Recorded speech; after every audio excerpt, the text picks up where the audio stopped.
welcome to another episode of the Soup Bowl. I am your host, Renee Murdoch, where we talk about all things and how life gets messy when you're leading it. And when you're in the Soup Bowl, anything can happen, right? Anything. So I just welcome you on today as you're listening, as you're watching. I thank you for liking, subscribing, sharing, and doing life with me. And I am so happy to be doing life with you. Because why? We were never meant to do life alone, right? So we were never here in this world to exist by ourselves. And we get the majority of our fulfillment by doing life with others. I don't care what you say, you need someone in your life. And so don't think that you're doing it alone because you're not. All right. So what are we getting in today? I don't know. I always say that I don't know, but I be having like thoughts going on in the back of my head.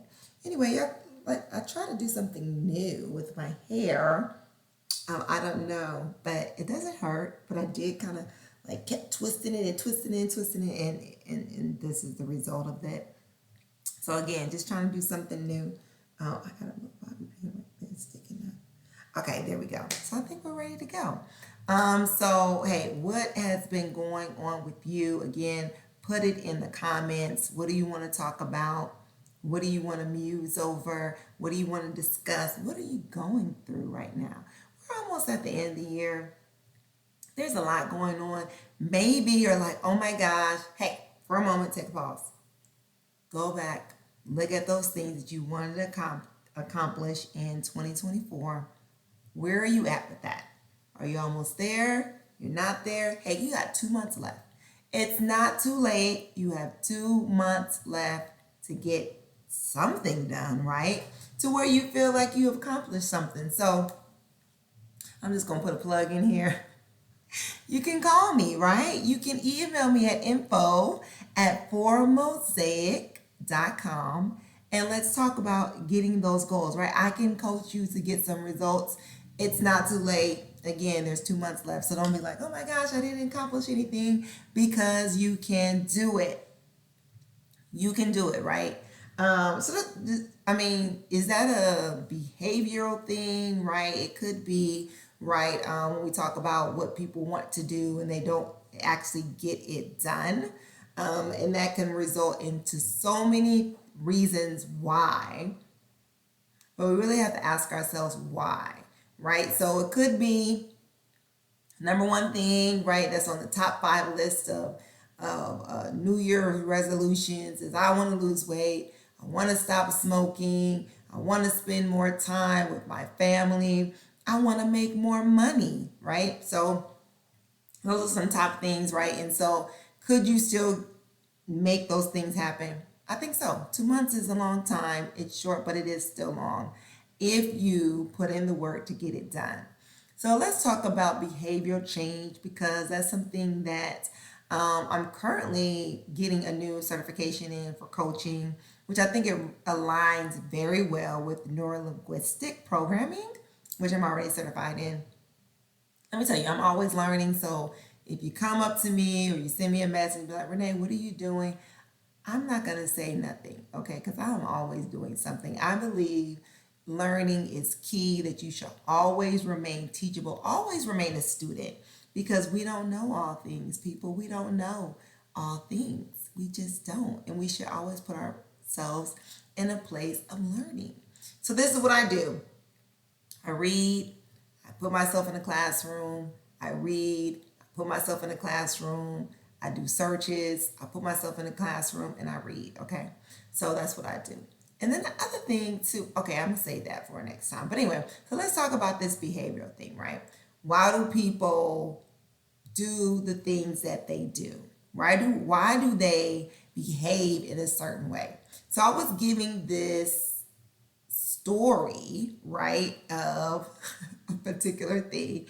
And so one of the things that we really have to look at is the culture and the dynamics in which we are in, of why we do what we do, right? So again, I'm more of a city person, and my best friend, my BFF, which would be my husband. And so he's from the South, right? So he be saying he be from them streets, but he's really from the rocks. That's what I say, or the dirt. But anyway, so he's from the South. And, when we were courting, dating, whatever you want to call it, and he invited me to visit his family, I guess so he can get the read on from the good folks. Well, out of that, I was labeled as stuck up. Can you imagine that? I was labeled as bougie.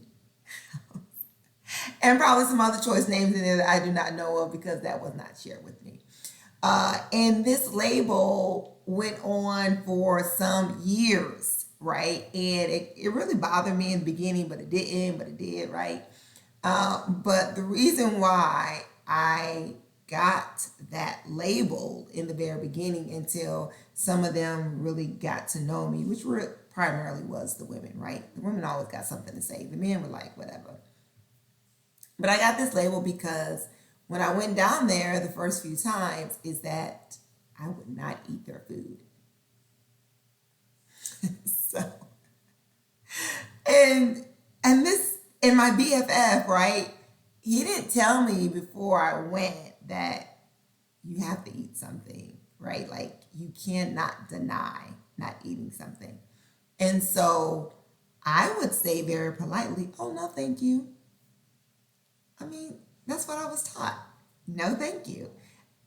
We we were not accustomed to growing up that when someone offers you something that you're supposed to take it, right? We was actually raised to say no. Even if you were starving, you were to say no, right? Unless the adult said, come and eat. And that would be mother. So anyway, so we were taught that. So anywho, so I would say no, thank you, and it was literally pretty much every home we entered into, and I did not do this. Why? Because I was not hungry. Two, I didn't want it, and so why would I say yes if I didn't want it? And I didn't eat pork and beef, and so anywho, so that was another big factor as well. And so I got this label anyway. So of course it's, oh, she's acting this way, and and we don't like her, so to speak. But it wasn't to be offensive. It was to say, no, I really am not hungry. And if I was hungry, oh, I don't eat, beef or pork, and so I can't consume what it is that you're eating. So I was not the type of person where I would get peer pressured into doing something that I just knew that I did not want to do. So when you think about behaviors, right, and the root cause of why someone is doing what they're doing is not to judge, but to ask more questions, to become more curious about why a person is behaving the way they're behaving. Because I'm not stuck up, nor am I bougie, which is nothing wrong with being bougie, but when you add bougie and stuck up, like, that's just really that's just not a nice person to be around, right? So I'm very, very down to earth, as they would say. But I am very honest about what I think about things and my stance on things in those moments. And so I don't think that is stuck up. So if they would have asked more questions, why is it that you're not hungry? And Renee, it always seems like you're not hungry. Do you eat? So I think some of those questions did eventually start coming out. But again, if you would just, would ask more questions, right? And so when you think about, okay, I want to make a change, right? But you don't really see that there's not a need for change. And then of course you're not going to make a change, right? But if you see that there's a need for change, but you're like, I don't know how I'm going to change that, that is where you come into play of, I might need to talk to somebody. I might need to get a accountability partner in this to hold me accountable for this particular change that I want to make. We are not doing life alone, people, because if we were, right, none of us would exist. So you need some type of support system to help you make this change. And I think that might be a reason why we don't get through our air quotes New Year resolutions, because we don't want accountability. We don't want to have to account for things. Can somebody tell me why? Why? Is it because you're grown? Is that the reason? Because we like to use that term. I'm grown. I don't have to do. Is that the reason? I mean, put it in the chat for me. I need some more understanding. Because accountability helps you grow. Do you want to grow? Do you want to change your behavior? Do you want to get results? If you do, you're going to have accountability to someone. Okay? Someone that's going to really hold you accountable. Not the person that's going to agree with you and be like, whatever she's just gonna, or he's just gonna do such and such. No. So if I'm saying, I want to stop smoking, I know that it's a problem. I've come to the realization that this is a problem and I need to stop smoking. But what do I need to do to stop smoking? You just gonna stop cold turkey? I mean, have you been doing it a day? Excuse me. I mean, that might work. But if you've been doing it for years, I don't think, stopping cold turkey, unless you just really had this encounter, I don't know, with your health or something like that.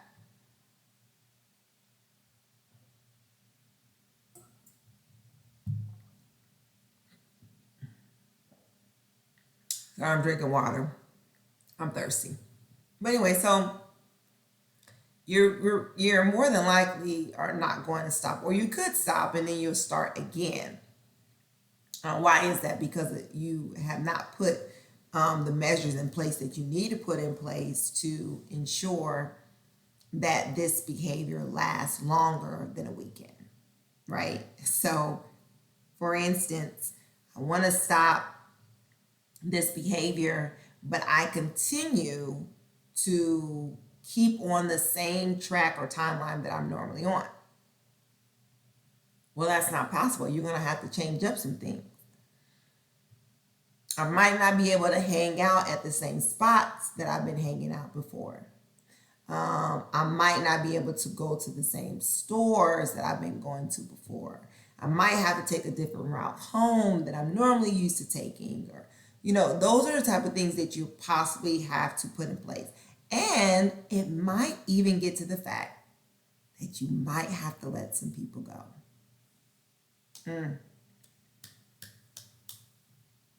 Yeah, I know that's a tough one. If you're used to going down Roosevelt Avenue and then now you have to take, Cherry Street to get home, that might not be that big of an issue. But when you're talking about letting go of connections that you've had for some time, that can be really tough. It could be really tough and really hard to let those things go. But you have to ask yourself, I want to say, you need to ask yourself, what is it that I'm going to stop doing to get to where I want to go? And what are those things that I'm going to start doing to get to where I need to go? And sometimes those things that I need to stop doing might just be for a while and not forever. That's the key. It could be just for a while and not forever. But there's this thing where we don't want to let go for a while because we feel like it's going to be forever. And I think we have to ask ourselves the question of, how would it make me feel to actually reach this particular goal or change this behavior? What's the value in it? Is this value enough to keep me going and to make these changes? Or is it a fleeting thought because someone else is doing it? Or it might sound good because of whatever the case may be, but it wasn't your own decision. I think when you come to your decision, so when you use the terminology of, I just came to myself, right? I just had this moment and I just came to myself and it was just like, yo, I gotta change this. I have to change this. That's when you're moving towards something because you came up with it and no one else has pressured you into saying you need to make this change. The way that you're behaving can no longer be. And so am I willing to give up something? If you're not willing to give up something, then you're not willing to get anything. So my little scenario, right, of me not wanting to eat while I was down south, ask me now, do you eat when you go down south? Yes, I do. So I had to give up something. No, I didn't give up my stance of pork. I still do not eat pork. I did not give up my stance of beef. I still have that stance. But there's some things that I had to realize that, okay, it's not going to harm you, Renee, if you, eat whatever, during this period, right? There are times where I'm just kind of like, yeah, no, I'm going to make sure that I eat before I go out there, right? And so then I'm not hungry. But there was some things that I was like, you know what? You can compromise here and go, eat at this particular place. And you'll be fine. You will survive. You're not going to die, right? So that was, you're giving up a little bit, right, to gain something, right? And what I was gaining was a better connection with his family, coming to an understanding, them getting to know me a little bit better, because a lot of times, right, people conversate over food, right, and they connect over food and conversation. So if I wanted that connection, then I was going to have to dive into something, right, whether it be a salad, a boiled egg, some yams, I don't know, right? So it was that thing of like I'm gonna have to give up something to gain something out of this. And so when you think about this particular behavior that you want to get rid of, whether it be procrastination, smoking, losing weight, lying, cheating, whatever that it may be, that right there, like this, the sucking of the lips. I tend to do that. So if you feel like it's an issue and it's affecting you from moving into a better place, then that's the behavior that you want to change. And it is possible that you can change those behaviors. But you have to be willing to give up some things. So if you have to give up some friends, some associates, then you might need to do that. Because if they're not encouraging you, but other than discouraging you, then those are not the things that you need at the time when you're trying to make a new change. They are not your support system. And if they're not your support system, then you don't need to be engaging with them. So if I'm like, oh yeah, I want to lose weight, and I'm on my journey, right? And I'm putting things in place, and then you have a friend who was like, oh yeah, that's a great idea, right? But it's a great idea for them, but for you, it's reality. And so as you're going on along with this, and they're calling you, hey, let's go do this, let's go eat here, let's this and that, whatever. And you're a social butterfly. You like to go out and do these things. So what do? You say yes. You say yes. Every single time you say yes. And then you're eating, and so what? So you get to a plateau where you're not losing, you're just there. Or you might gain that 1 pound back, and you're like, what happened? But you told the friend that you was on your journey of losing weight, but they keep inviting you out to engage in activity that causes you, or maybe it's not so much of eating, but the time that you're supposed to putting in your 30 minutes of exercising, that they're like, hey, you can do that later. Can you come with me to A, B, C, D, E? That's not the type of person that you want as an accountability partner or even a support group. Because a support group would be like, you're like, oh yeah, I'm about to, oh, okay, well just get with me afterwards. Maybe we could do it afterwards or whatever. I'll just tell you how it is. That is someone that's accountable. That is someone that is supporting your journey. And that they're not supporting your journey, deuces, bye-bye, I'll see you later, peace, peace. We get back up together when I'm stronger in this, when I have known that I have actually changed this thing, right? So I don't know. I'm gonna throw this out here. You can muse over it. You can think about it, right? So we always just like, oh, if you do something for 30 days, right? They say 21, 30 days, right? Then it has become a new habit, right? And so that behavior can change. I don't know, right? So does it really change, or have you moved into a different stage within the process of changing?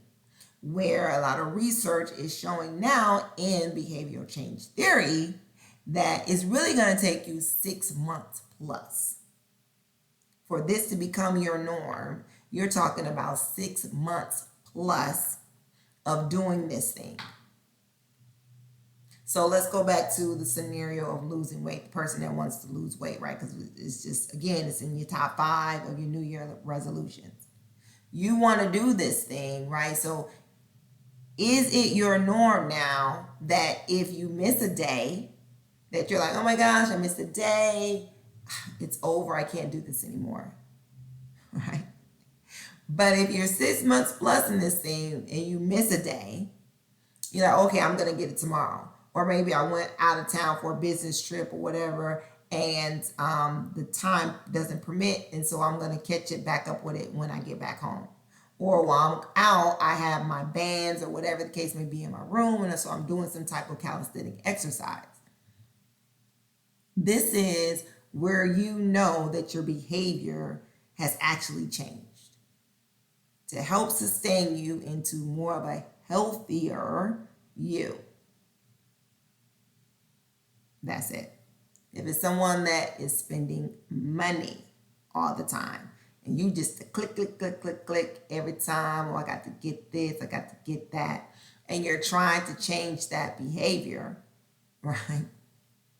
So it said, I think the thing that got me was the thing I was reading, and someone said, zero temptation. I was like, I don't know. Zero temptation? Because temptation is always present, right? Zero temptation.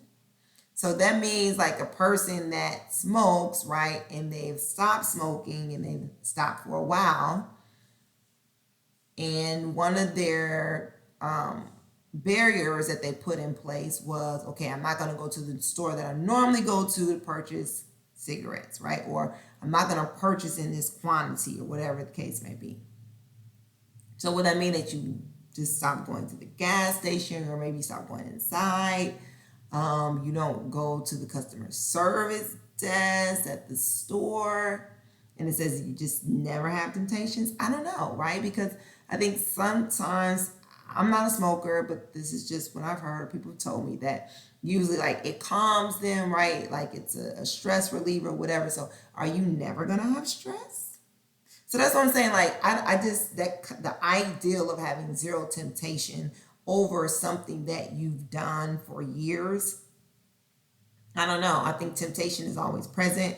Temptation will always be there. It's a choice whether or not you will fall to that temptation and act upon that temptation, right? So for me, smoking will never, that's zero temptation for me because I don't smoke, right? It never was a thing for me. So, or I was never an obsessive spender, right? So I can go into a store and walk out of it without having to purchase something. I don't know. Anyway, that's just something to think about, right? Like, will I ever get to a point of zero? And the reason why I say that is because sometimes our expectations, we put expectations out there, we hear certain words, and so it kind of defeats us already from the beginning of, I don't think I ever will be able to get there. Well, that's not true. You will be able to get there, but I think it's just the way that we look at things, the lens in which we see things that will help us get to where we need to go. So we're almost out of time. Like I said, you got 2 months left. 2 months, people. You got 2 months left to make it happen. And you can make it happen. Look at the list that you wrote, right? And be like, oh, snaps. I think I could do this, right? I think I can do this to the point where I can continue on in making this change. Not to say that, and we're talking about behavioral change. I'm not so much talking about just a goal, but the behavior part of it, that I can continue this right up until 2025, that I can continue on this journey and making this change. When it comes to goals, depending on what that goal is, you got 2 months left, you can do it, right? You can do it. So I've made I've gotten some goals out the way. There's still some more to go. And when I looked at my list, I was like, okay, this was going to take a little bit longer to get to where I need to be, right? That I wasn't going to be able to do it all this year. And now there's some new goals on there. Just over the last week, I'm telling you, like, I'm always thinking, like, I could do this, I could do that, I need to do this, I need to do that. And so it's like, okay, what can you get done, right, in this first time, this first quarter is really what I'm looking at. But then I had to stop and I said, hold up, Renee, let's go back, because we still have not finished out 2024. Is that the calendar year 2024? That's what I'm talking about. So be encouraged that you can finish well, and you can finish strong. But doing so, you are going to have to start doing what you have not been doing, and you're going to have to stop doing what you have been doing and letting some things go. When you come to peace with those two things, you are well on your way to doing and getting some really, really good results. So don't sit there and say, I can't. Don't sit there and deflect. Don't sit there and make excuses. But I say, go and get someone that you can be accountable to get you and help you get you to where you need to go. Be results driven and get those results. Because even if you don't make it to the end, you made a huge marker at a certain part in your journey to get to the end results. But if you don't ever start, you will never finish. If you don't start, you will never finish. So maybe you don't finish by the end of the calendar year. But do know, I will be celebrating with you over here on my side that you have made some progress, because you have started and you are going along the journey. That's the most important thing, is that you got to start and get moving. You got to start and you got to get moving. You got to start and you got to get moving. You got to start, you got to get moving. I'm saying it over and over again because I need you to get that into your knowing, that you got to start to finish. And you will finish, and you will finish well, and you will finish strong. But you got to start. All right, it's been good. It's been wonderful. Hey, I got some pop-itive pop news, like some pop news, you know what I'm saying? Like, it's just, I got something to share with y'all, okay? And it's really, really good. I have great and wonderful news, and this was one of my goals. And I'm going to share it with you on the next episode. So you got to tune in. Oh, I hate when people do that, right? But anyway, tune in, and we're going to talk about it. So because it's really great news. So until next time, I love you. There's nothing that you can do about it. Leading is teachable. We got to teach ourselves first, folks. We got to teach ourselves, folks. And I love you. All right. Peace.